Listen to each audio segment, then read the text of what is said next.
everybody, this is Jennifer Pressimone and welcome to the Jen Sense Cafe.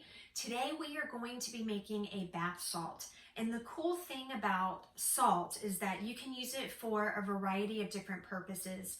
I actually make an honoring salt. So during the time that somebody's passing, you can either use it during a memorial or do it during the services, is creating an essential oil blend to commemorate that person. It can be lively, it can be fun with citrus oils, it can be very balancing with florals or spicy, especially if they have a spicy personality. So it's really awesome to be able to match a particular custom blend that you can make with somebody that brings, so much joy, but that also that honors them and commemorates them. You can also use this as a deodorizer. So having a salt and putting your essential oils and sitting it in a room, it can serve as a diffuser. And also you can add in some activated charcoal or add in some baking soda, and that's an additional way for it to hold on to scent. So if there's an area that doesn't smell so great, or in the bathroom where you want to soak up some of the odors in there, this would be a great way to do it. But we're going to be making a bath salt, and so just using some Epsom salt or some sea salt. You can also add in some baking soda to that, or you can add in some aloe vera gel or a carrier oil to make it more slushy and turn it into a scrub. So the less oil you use, the more coarse it's going to be in exfoliating. So for somebody with delicate skin or sensitivities, you want to have it more liquidy, more slushy, and then it's going to serve more as an emollient on the skin. So those are some tips for using your salt. My niece is getting married this weekend, so I am making her a wedding bliss salt that they can use together. They can use in a bath, or if they want to take those salts and sprinkle that out and do their own personal ceremony with each other, however they want to do it. But I'm going to add in cedar, because cedar is very good and significant of strength. So we want to bring strength to their marriage and their union. I'm going to add in rosemary because, symbolically rosemary stands for love, death, and remembrance. And so we're remembering, we're loving each other, we're honoring each other. Adding in marjoram because, that bestows a happy marriage.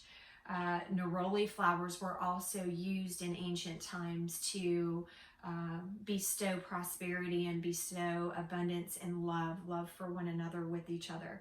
And then of course I'm going to add in some rose because that strengthens the heart and strengthens love and allows us to flourish together. So I'm just going to do 2 drops of each in there. So I'm going to take cedar, and in here I already have my salts. So I'm just going to add in a couple drops of cedar wood. Oops, 3 fell in, so I'll make sure on my recipe card I go write that down so I don't forget. And anytime I'm using my oils, I will have them up front, and once I put them in, I'll sit it to the back so I know that one already went in. And then I'm going to add in 2 drops of rosemary, and then 2 drops of marjoram, and then next we're going to add in the neroli. And really good about salts is they hold on to the scent. So 3 drops neroli went in, so I'll make sure I notate that. So the cedar being a wood and the neroli being a flower, they're going to be in equal parts. So we're going to have a strong flower scent that comes off, and then supporting by the herbs of rosemary, marjoram, and then rose will add in 2 drops there. And, as I was telling you, the salts, they hold on to the scent very well, so you don't need a whole lot. I've done 4 ounces.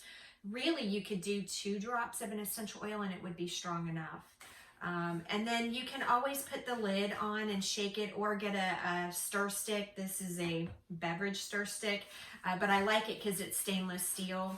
And then what I do is I just rotate the jar and then use small circular motions to make sure it gets in there. And you don't want to go crazy because then it flies out and creates a mess. But this is a really nice thing that you can do for yourself to self-nurture, but that also you can make gifts for other people that have meaning behind that. That way, you know, you can show them that, hey, I've thought about you, I'm giving you something special. And then maybe, you know, on your label, you can write that down. So I certainly will give her a card that lets her know why I put these in there. That way it makes it a little bit more special, and then it becomes a keepsake that they can have. So happy blending, everybody. And until next time, you know, get out your salts and whichever essential oils that you have and make something up for yourself or make something up for somebody else. So have a great day.